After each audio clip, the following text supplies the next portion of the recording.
माई बाप कहते कि हमरा फैक्ट्री में से बाहर निकलल हो बाटा फैक्ट्री वाला बोल बड़ी फैक्ट्री लगैले बड़ी जर जाई ओरा दे राखी बन जाई तो पिहा आगी अब बोला सन काहे खातिर खोजे तरुसन हमरा के पता नहीं सकी रउआ मानेम कि ना मानेम हम खाना ना खाएम त ना खाएम हमरा लगे इतना जांगर पाजर बावे कि हम अभी 10 आदमी के खाना बना के खियाएम हम अपना से बनाएम हमरा लगे लावना लकड़ी बा तोनी के सोचा सन अरे बापू बाप बुढ़िया कितना लफजी बिया हो रे बुढ़िया अरे। 20 दिन से खाना नहीं खाता ते तो मरतो नहीं खी रे हां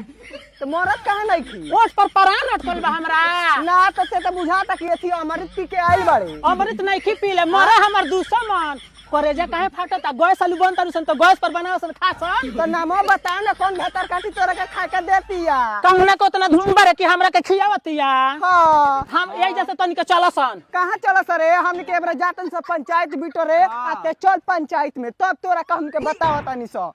चल डरा गनी पंचायती से डरा गनी